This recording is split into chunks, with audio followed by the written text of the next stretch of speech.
Hello students. So students, today in this video, ना I'm going to explain कि how to solve a unseen passage, how to solve a reading comprehension जो section है आपकी class का, चाहे class 9th हो 10th हो या 11th हो, ये क्या कि हर क्लास का बड़ा एक इम्पोर्टेंट एक सेक्शन है आपका क्वेश्चन पेपर का। और मोस्टली क्या होता है कि मोस्टली जो स्टूडेंट्स हैं वो कंप्लेंट करते हैं कि सर ये हमसे सॉल्व नहीं होता है ना। क्या होता है कि इसमें हमें हमेशा हमारे मार्क्स कट जाते हैं चाहे कितना भी बेटर करें। और क्या होता है कि मोस्ट ऑफ द स्टूडेंट्स की जो शिकायत होती है, प्रॉब्लम है ना, वो ये बोलते हैं कि सर इसमें जो जो अनसीन पैसे जो दिए होते हैं वो पता नहीं कहाँ से दिए होते हैं, है ना। और क्या होता है कि सबसे ज़्यादा जो दिक्कत आती है बच्चों को क्या आती है कि वो जो उसका जो सेंस है, जो उसका मीनिंग है, वो उसको अंडरस्टैंड नहीं कर पाते। तो यहाँ पर इस वीडियो में है ना, मैं आपको यही एक्सप्लेन करूँगा कि किस तरीके से कि हम एक हमारा जो रीडिंग कॉम्प्रिहेंशन का जो सेक्शन का जो पार्ट है, बड़ा इंपॉर्टेंट पार्ट है क्वेश्चन पेपर का आपका, है ना। जो आपके जो 10th 12th बोर्ड एग्ज़ाम है उनमें भी आपके क्वेश्चन आंसर आते हैं, है ना। और आपका 9th और आपका 11th में भी आता है। तो यही बात करते हैं। तो कुछ बातें हैं देखिए, है ना, कुछ पॉइंट्स हैं, अगर उनको आप माइंड में रखें, है ना, तो हम रीडिंग कॉम्प्रिहेंशन को ईजिली उसको सॉल्व कर सकते हैं और वहाँ से बड़े अच्छे मार्क्स गेन कर सकते हैं। तो कौन कौन सी बातें हैं, कौन कौन सी पॉइंट्स हैं, ऐसे की पॉइंट्स हैं जिनको हम माइंड में रखें। देखिए सबसे पहला पॉइंट क्या होता है, पहले बात करता हूँ मैं स्टूडेंट की शिकायत की, कि जो स्टूडेंट को मोस्टली है ना कंप्लेंट करते हैं कि सर हम इसको बहुत पढ़ते हैं, कोशिश करते हैं, अपना बेस्ट देते हैं, बट क्या होता है कि उसका जो सेंस होता है, जो मीनिंग होता है, उसको हम कम्प्लीटली नहीं निकाल पाते कि एक्चुअली में इसमें क्या किया गया है। तो देखिए स्टूडेंट्स, हम एक रीडिंग कॉम्प्रिहेंशन का जो सेक्शन होता है, जो आपका पैसेज दिया होता है, उस पैसेज का अगर हम पूरा उसका सेंस, जो कंप्लीट सेंस है, अगर उसको भी ना निकालें, अगर उसको ना समझ पाते हैं, फिर भी हम उसके जो आंसर्स हैं उनको ईजिली कर सकते हैं, क्वेश्चंस के आंसर्स को, और हम अच्छे मार्क्स गेन कर सकते हैं। तो चलिए स्टार्ट करते हैं वीडियो को बिना किसी टाइम वेस्ट के हुए। तो देखिए जो पॉइंट्स, कौन कौन सी ऐसी बातें हैं, थिंग हैं। तो पहला पॉइंट क्या है कि फर्स्ट ऑफ ऑल है ना, you have to read the passage carefully. पहला कुछ नहीं करना, पहले क्या करना है कि यू हैव टू रिलैक्स्ड, है ना, you have to control your mind, है ना, before to solve the unseen passage. जब आप अनसीन पैसेज सॉल्व करने जाओ तो पहला जो काम करना है, क्या करना है कि आपको रिलैक्स होना है। आपका यहाँ वहाँ जो माइंड डाइवर्ट था, क्या करना है, आपको वहाँ से अपने माइंड को हटाना है और आपको पूरा 100% कहाँ करना है फोकस रीडिंग पर। तो पहला काम बेटा आपको यही करना है, क्या करना है कि आपको जो आपका जो अनसीन पैसेज जो दे रखा है, जिसको आप सॉल्व कर रहे हो, आप उसे ध्यान से पढ़िए। देन जब आपने उसको पढ़ लिया एक बार, then go to the questions. उसके, है ना, क्या होता है उसके बाद, जब आपने उसको पढ़ लिया एक बार, उसके बाद जो क्वेश्चंस जो लास्ट में दिए होते हैं, आप उन क्वेश्चंस को पढ़िए। फर्स्ट टाइम आपने पढ़ लिया उसको ईजिली, बड़े ध्यान से।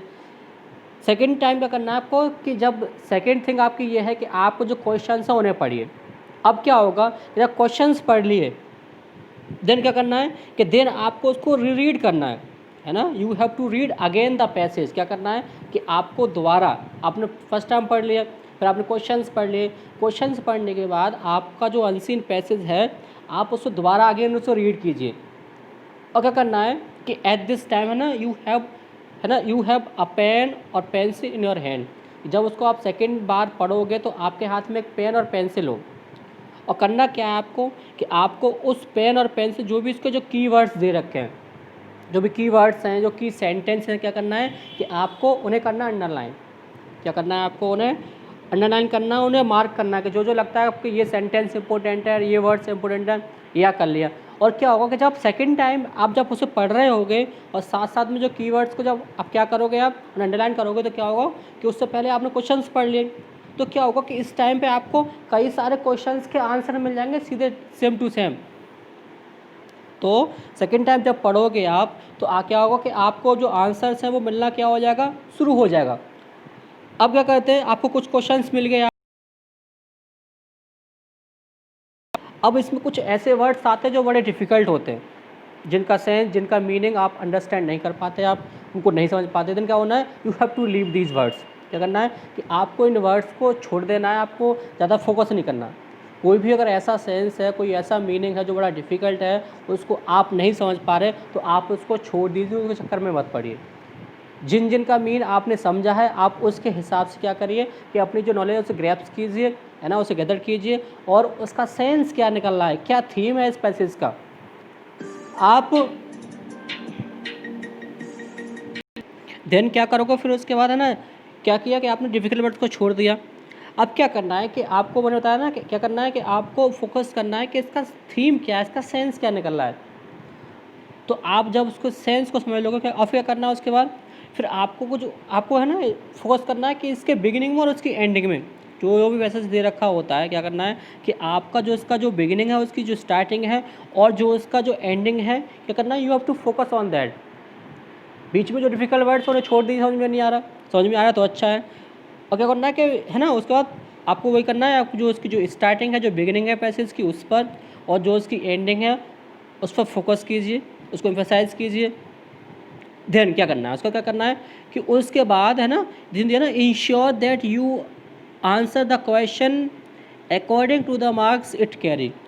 अब सबसे इम्पोर्टेंट चीज़ क्या करनी है कि आपको क्वेश्चन कितने मार्क्स का है, आपको क्वेश्चन के हिसाब से उसके आंसर करने हैं। अगर सपोज कीजिए क्वेश्चन कैरी करता है 1 मार्क्स, है ना, तो you have to answer according 1 marks. Question अगर आपका है 2 मार्क्स का, तो आपको उसका आंसर देना 2 मार्क्स का। मतलब कहने का यह है कि क्वेश्चन के हिसाब से कि क्वेश्चन कितने मार्क्स का है, आपको उतने ही वर्ड के हिसाब से उसको आंसर करना है। ये हो गया। और अगली चीज़ क्या है कि रिफ्रेज योर आंसर। जो भी आपने आंसर दिया उन्हें क्या करना है ना, कि यू हैव टू रिफ्रेश करना उनको आपको एक बार। और जो अगली चीज़ क्या है कि don't copy sentences from the text. ये बच्चे बहुत गलती करते हैं। क्या किया कि आपको क्वेश्चन पढ़ा आपने और क्वेश्चन में कोई वर्ड मिल गया आपको, वही वर्ड अगर आपको उस पैसेज के अंदर 3-4 जगह पर दिया है, आप नहीं समझ पा रहे, तो क्या करते हैं आप, एक लाइन वहाँ से, 1 लाइन वहाँ कहीं और से आप कॉपी पेस्ट कर देते हो। तो बेटा आपको ये गलती नहीं करनी, आपको ये गलती नहीं करनी कि आपको कोई वर्ड मैच कर गया उस पैसेज में, क्वेश्चन से आपने कॉपी कर देते हो। तो आपको बेटा ऐसा नहीं करना है ना, आपको समझना है उसको और अपनी अंडरस्टैंडिंग के हिसाब से यू हैव टू आंसर, आपको आंसर देना है, आपको कोई भी कॉपी पेस्ट नहीं करना जो भी टेक्स्ट दिया होता है उससे, है ना। तो ये रही बात, है ना। अब कुछ बच्चे ऐसे होते हैं कि सर हम तो बिल्कुल नहीं समझ पाते, पता नहीं कहाँ से होता है। तो बेटा उनके लिए एक मेरी पर्सनल अपनी एडवाइस है, ठीक है, वो ये है, क्या करना है कि ऐसे बच्चे जो बिल्कुल ही नहीं कुछ कर पाते, जिनको बड़ी डिफ़िकल्टीज होती है डिफ़िकल्ट वर्ड समझने में, जो पैसेज को समझ ही नहीं पाते, तो बेटा आपके लिए क्या करना है, ठीक है, आपको ऐसा करना है ना, क्या करना है कि आपको बॉटम अप एक होता है ना, बॉटम टू टॉप एक तरीका होता है, आपको वो अपनाना भी क्या होता है। क्या करना है कि सबसे पहले आपको क्वेश्चंस पढ़ने हैं। क्या करना है, first of all you have to read the question. क्या पढ़ना है, क्वेश्चन पढ़ना है। देन रीड द टेक्स्ट और पैसेज।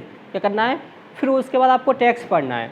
अब इसमें क्या होगा कि जब क्वेश्चंस पढ़ा आपने, तो क्वेश्चंस आपके माइंड में होंगे, तो जैसे ही आप अनसीन पैसेज को पढ़ोगे, उस कॉम्प्रिहेंशन को, तो क्या होगा, आपको क्वेश्चंस मिलना स्टार्ट हो जाएगा। तो ये उन बच्चों के लिए है जो कुछ नहीं कर पाते, तो वो बेटा पहले क्वेश्चंस पढ़ सकते हैं, उसके बाद फिर वो पढ़ेंगे, आपका जो टेक्स्ट दे रखा है उसको पढ़ेंगे, आंसर दे पाएंगे।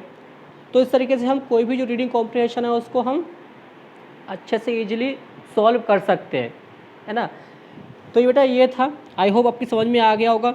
और अब आप, है ना, और अब आप इजीली किसी भी रीडिंग कॉम्प्रिहेंशन को आसानी से पढ़ सकते हो और उसको समझ सकते हो, उसको सॉल्व कर सकते हो। यस और नो।